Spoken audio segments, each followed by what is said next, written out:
The Trump family is making billions off of crypto. World Liberty Financial, the venture co-founded by the president's three sons, has earned the family $5 billion in paper wealth after it opened trading on a new digital currency, making it available for buying and selling on the open market.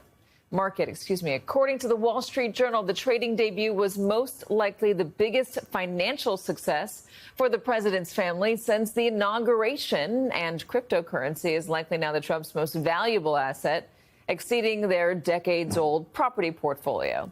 Joining us now, Professor of Economics and Public Policy at the University of Michigan, Justin Wolfers, co-founder and director of economic policy at Veda Partners, Henrietta Trace, and managing editor of The Bulwark, and MSNBC contributor Sam Stein. So, Sam, why might this, if this was not Trump or some other president, why might people say, wait a minute, how much money are you making, and who exactly is contributing this cash, and where is it coming from? Is this the same? Could you say this is like the Trump Hotel, except, amplified by a million? $1 billion, $5 billion. By $1 billion, by $5 billion. No, this is all above board, Katie. We should not even care. No, of course, it's crazy. We've never seen in our history anything remotely like this, in which the president's family is creating what is paper wealth, but still wealth, $5 billion, while they are accumulating political power, and doing it in such a way that is kind of openly allowing for the corruption of the business. We've seen instances of people who are seeking presidential favors, invest in Trump businesses, and ultimately receive such favors. We've seen no effort by the Trump family to try to shield in any way, in any significant way at least, the president from the appearance of conflict of interest. And of course, there is just a basic conflict of interest here in that the federal government is in the process of crafting new regulations for cryptocurrency. And Trump has been very open about the idea that he wants very few regulations, that he's going to be a crypto president. And they have been outward about the fact that they want to invest and profit from this new crypto venture. And so you have a confluence of factors here that is unlike anything we've ever seen in terms of the corruption of the presidency. But with Trump, it's so blatant and it's so public that it tends to become like the, 23rd or 24th most important story of the day. What is the visibility that we have into this crypto venture, Justin? Do we have any idea who's buying this stuff, who's selling it? Yes. So one part of the venture is what's called a stable coin, which is here's an asset that's worth $1, and we promise it'll always be worth $1. By the way, if anyone wants an asset worth $1, it's called a $1 bill. You can just get them from any bank. But those stable coins, the value of those is currently being held up by Binance. The former CEO of Binance is in jail right now, sort of hoping for a bit of a pardon. And so right there's your conflict of interest. But there's something deeper here, Katie. It's quite possible the next financial crisis is a crypto crisis, that all of a sudden the value of these things goes to zero.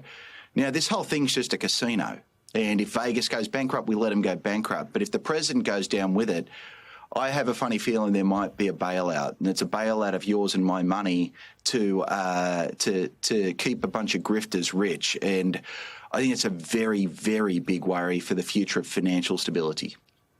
All right, so there's the crypto venture. By the way, I mean, I'd be crazy not to mention that the Republicans were going after President Biden's son, Hunter Biden, claiming that he was selling and peddling influence while the president was not just the vice president, but also a senator for a long time. I don't understand what the difference is between what would they argue the difference is between what Hunter Biden was allegedly doing and what Donald Trump's three adult sons have been doing with many things, including crypto.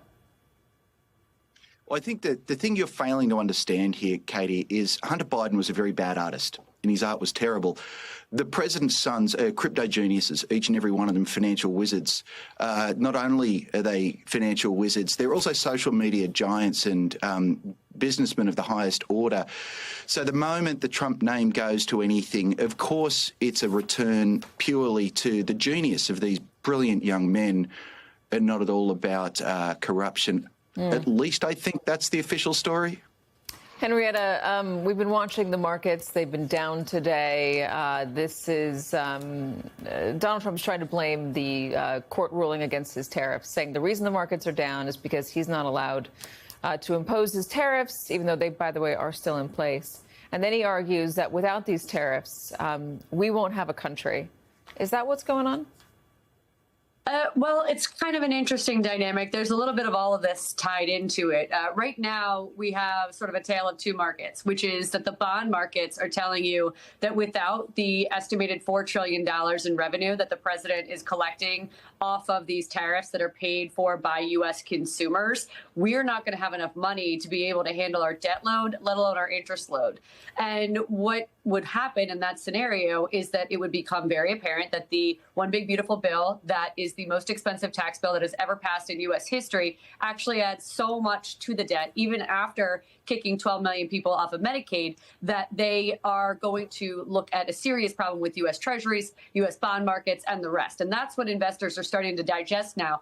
We held a conference call with international lawyers on Saturday for our clients right after the ruling came out on Friday night, and they give 65% odds to the Supreme Court holding up what two other courts already have, which is to say these tariffs are null and void. The president does not have this authority. And then you have on the other side retailers like Walmart and Target and Dollar General who are saying, oh, thank God, we don't have to pay these tariffs now. We don't have to pass 60% tariffs on to consumers if our good comes in from Vietnam or Indonesia or the Philippines, because they have a 20% IEEPA tariff plus a trans-shipping tariff. So it's really a lot to digest for markets, and the chaos that we're seeing is really a come-to-Jesus moment that I imagine will last for at least another couple months. That's interesting. So if the tariffs don't stand, the Supreme Court rules the same way the lower courts have ruled, who gets that money back? How does that money get refunded? That's the question of the hour.